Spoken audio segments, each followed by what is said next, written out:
Hello ka-trade, ituturo ko sa inyo ngayon yung AA na ginagamit ko sa Bitcoin. Libre lang ito ka-trade, pwede kayong manghingi sa akin ng kopya nito, mag-message lang kayo sa Facebook ko.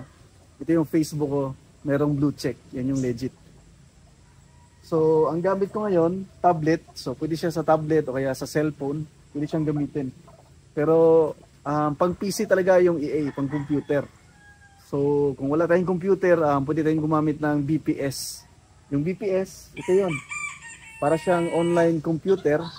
So ina-access lang natin gamit yung RD client. Dina-download lang natin yung app na RD client para ma-access yung BPS.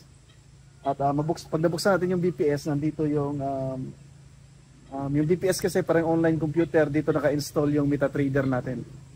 Yan. So ito naka-install yung MetaTrader 4 natin at naka-install na din dito yung EA natin. Itong EA na ito, maganda to gamitin sa mga trending na market.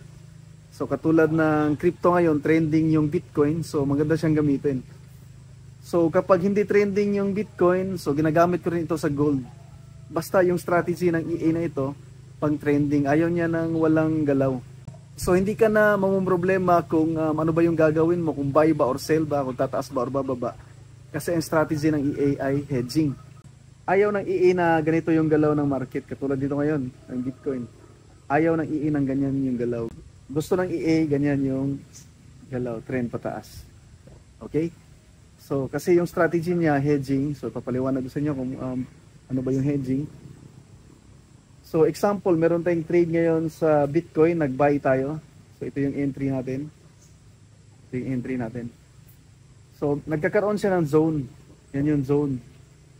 Yan. Nag-sell pala tayo. Ito yung trade yung sell. So nag-sell tayo, so ito yung target niya. Yan, ito yung TP niya. So kapag bumagsak dito yung Bitcoin, so makuklose yung trade niya na may profit.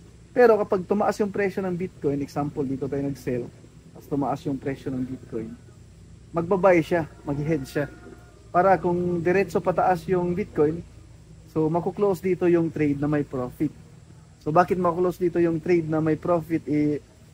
Sell yung una nating trade. Kasi mas malaki yung buy trade na gagawin niya. Hindi niya naman dodoblehin yung lot size. Dadagdagan niya lang ng konti para pag dumiretso pataas, so mag-profit siya.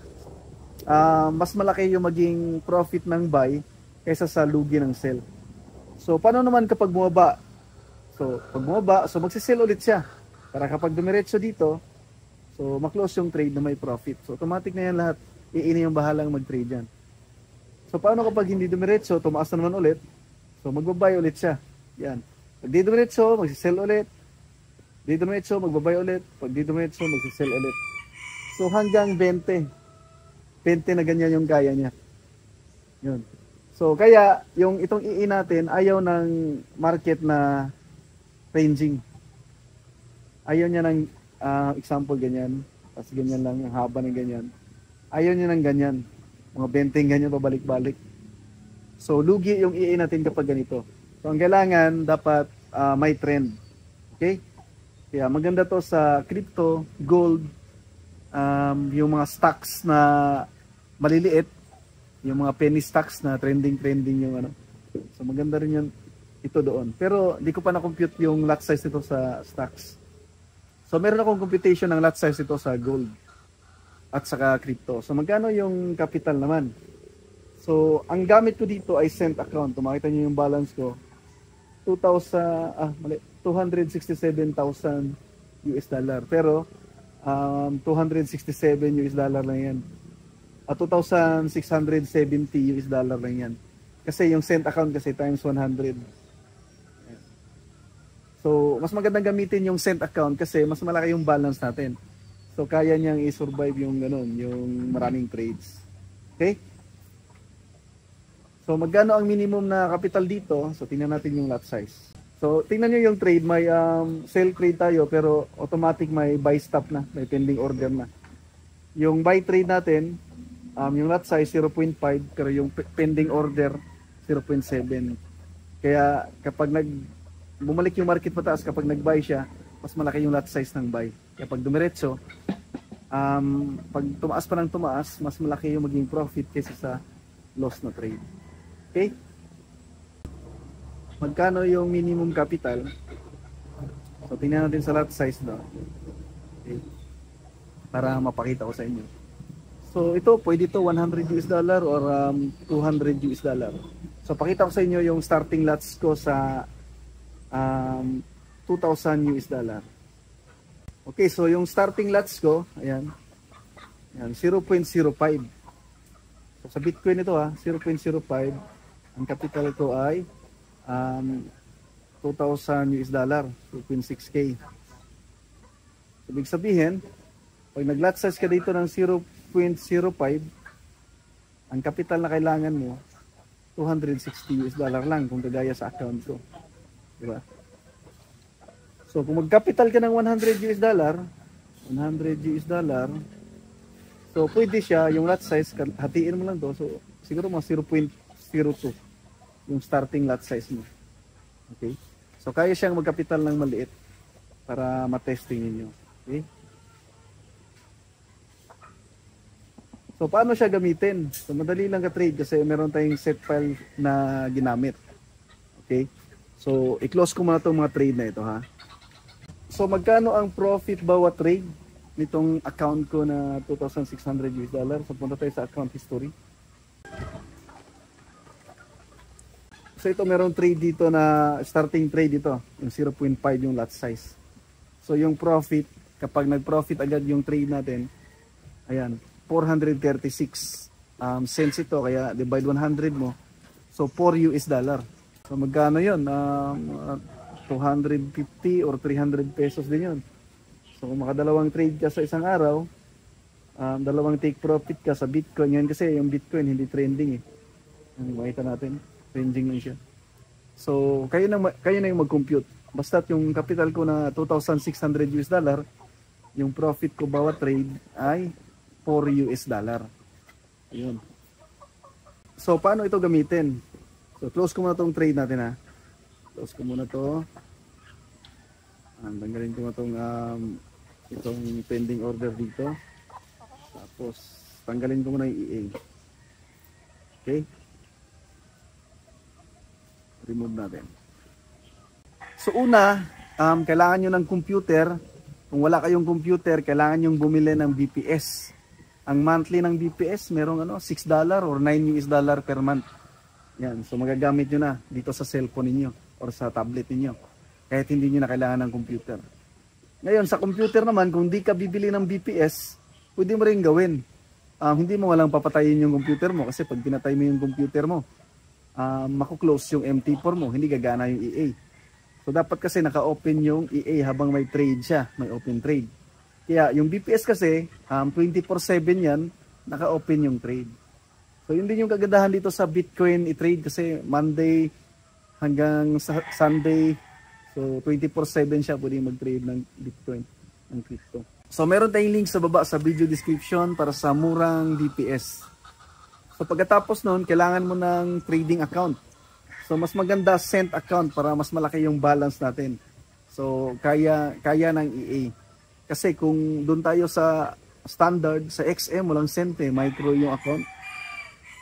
May micro pero yung crypto nila standard pa rin yung lot size, hindi siya micro. So ibig sabihin, yung minimum trade, sobrang laki ng minimum trade. So kailangan mo ng sobrang laking kapital. So dito sa cent, kahit magkapital tayo ng 100 to 100 US dollar. So, kailangan mo ng cent account. So, ang recommend ko sa inyo na forex account na may cent, ilagay ko sa baba sa description o kaya sa comment section. So, meron tayong dalawang broker dyan, gumawa kayo ng cent account. So, kapag may cent account na kayo, mag-message kayo sa akin sa Facebook. Ito yung Facebook, oh. Dapat may blue check, ha. I-check nyo talaga yung profile kasi marami yung mga fake na scammer. So, bibigyan ko kayo ng file ng EA. Okay? So, kapag may EA na kayo, may file na kayo ng EA. So, open nyo ang BPS nyo. Pakita ko sa inyo anong itsura ng BPS. Ayan, ito yung BPS. So, parang computer lang din siya. Windows siya. Pero kaya natin i-access sa cellphone natin. So, i-install mo yung MT4 mo. Pagkatapos mong i-install yung MT4 mo, example, ito yung MT4 ko. Buksan natin. Tapos ating buksan, i-copy mo yung file ng EA na binigay ko sa iyo, i-copy mo or ilagay mo dito sa BPS, i-copy mo. Tapos punta ka dito sa file, file, Tapos punta ka sa Open Data Folder. Yan. So ito, i-install na natin yung EA dito sa MP4. So pagdating mo dito sa Open Data Folder, mabubuksan to, punta ka dito sa MQL4. Yan. So pagdating mo dyan, punta ka dito sa Experts. Yan. So dito sa Experts, i-right click mo lang yan. Right click tapos i-paste mo yung EA na binigay ko sa'yo. Okay? So pagka-paste mo dyan, ito lalabas yan dito. Itong BFX strategy. So dapat nandyan na yan. So huwag mo kalimutan na, Open Data Folder, File, MQL4, tapos dito sa Experts. I-paste mo dito. So pag na-paste mo na yan dyan, i-close mo yan. Yan, pag nakita mo na yan dyan. Tapos dito ka sa Expert Advisors, pag di mo yan makita, click mo itong yellow sa taas. Minsan kasi nawawala yan, kaya i-click mo lang yan. Yan. So dapat makita mo na dito yung BFX strategy. Right click mo, tapos i-refresh mo muna para gumana yung EA natin. Refresh. Okay?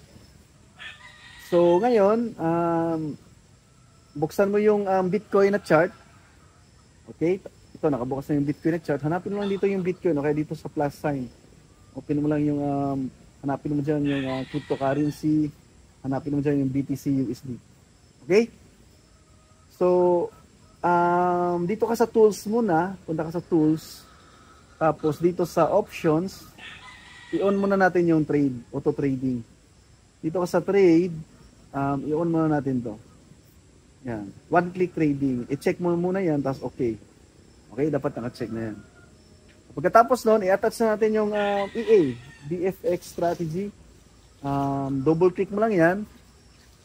So, lalabas yung settings. Okay? So, dito sa common, punta ka muna sa common. Yan, i-check mo lahat yan. Yan, naka-check. Tapos, punta ka dito sa inputs. So, bibigyan rin kita ng settings, file ng settings. Ang tawag doon, set file. Pindutin mo lang yung load. Okay? So, pag pindot mo ng load, so, bubukas tong folder na ito. I-paste mo dito. Right-click mo, tapos i-paste mo dito yung settings na ibibigay ko sa'yo.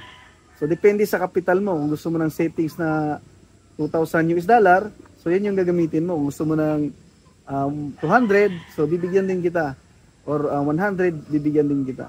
So, ito yung set na nandito ngayon. Yung Bitcoin $2,600 US. Ito yung gagamitin natin kasi $2,600 US yung capital ko. Pero kung $200 US yung capital mo, huwag mo itong gamitin. Hingi ka sa akin ng set file na pang $200 US. Kung 100 yung capital mo, hingi ka sa akin ng set file na $100 US. Okay? Tapos click na natin yung open. Yan, open. Ayan. Pagka-click nun, okay na yun. Wala ka nang babaguhin dyan.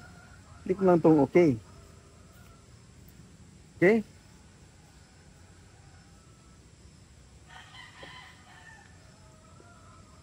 Yan. So lalabas to ngayong itong trade panel. Ayan, BFX Head Strategy. So dapat itong auto trading sa taas. Ayan. Dapat markahan natin to. Itong auto trading, dapat ang kulay green yan. Okay? Tapos ito, BFX Strategy, dapat naka-smile. Hindi na kasi mangot. Okay, so ibig sabihin, working yung EA gumagana. Okay? So ngayon, gamitin na natin yung EA. So, pwede kang pumunta sa R1 time frame, kahit saan mo ito pwedeng gamitin. Wala itong pinipiling time frame. Kahit saan mo siya gamitin. Yan.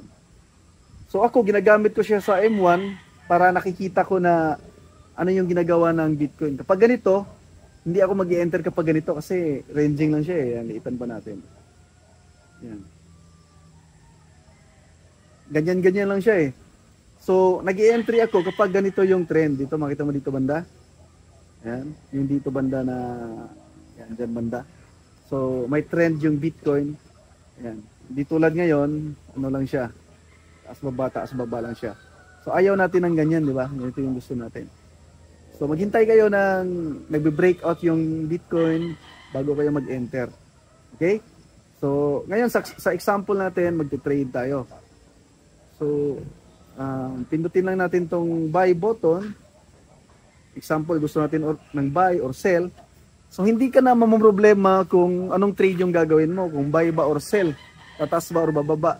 Hindi mo na kailangan maging magaling sa pag-analyze, hindi mo na kailangan magaling tumempo sa entry. So hindi mo na kailangan maging magaling sa entry. Ang kailangan mo lang dito, alamin mo lang na dapat may trend. Yun lang. Tapos kahit anong gawin mo, kahit buy or sell, walang problema. EA na yung bahala nun. Basta't merong trend. So ito, mag-buy tayo. Okay, so ang trade natin ngayon ay buy. So makita nyo, may dalawang line na green dyan. Sa taas, yan yung buy zone natin. At sa baba naman yung sell zone. Okay? So nag-buy tayo. So ibig sabihin, dito tayo nag-buy. Kung bumaba yung market, so automatic meron tayong pending order dito, sell stop. Yan. So nakita nyo, yung lot size, yung unang trade natin 0.5, yung pending order 0.7. So kapag bumagsak yan, ma-open yung sell stop. Kapag dumiretso yung market, siguro hanggang dito, so makuklose na lahat ng trade na may profit. Pero kapag bumalik siya, so mag-open ulit siya ng buy trade. Yun nga, sabi ko kanina, kapag bumagsak, mag-open ulit ng sell trade. Ang tumaas, bumaba, hanggang mabutas na niya, mabasag niya. So mag-take profit tayo. Kaya ayaw natin ng ranging, gusto nating may trend. Kasi ganyan. So hanggang 20 trades yung kaya niyang gawin. So sobrang dami na ng 20 trades. Di ba? Sobrang dami na pabalik-balik lang ng 20 trades. So malabo nang mangyari yon. So ito yung TP level natin sa taas. Yan, kasi buy yung trade natin. Kapag bumaliktad yan, nag-sell tayo. So dito banda, mga TP level natin naman dito banda. Ayan, so ganyan lang kasimple. Kailangan lang natin ng trend. Mag-open yan ng maraming trade kapag mag-ranging muna siya. Pero kapag nag-take profit, ma-close lahat yon, lahat automatic na. Ang manual lang, ang unang trade mo lang, ang unang gagawin mo, yung ikaw yung mag-enter ng trade. Yan. So, yun lang ka-trade para sa video na ito. Kung nagustuhan nyo, huwag nyo kalimutan mag-subscribe sa YouTube channel ko. At i-follow nyo ko sa Facebook. Ito yung Facebook ko, dapat yung may blue check.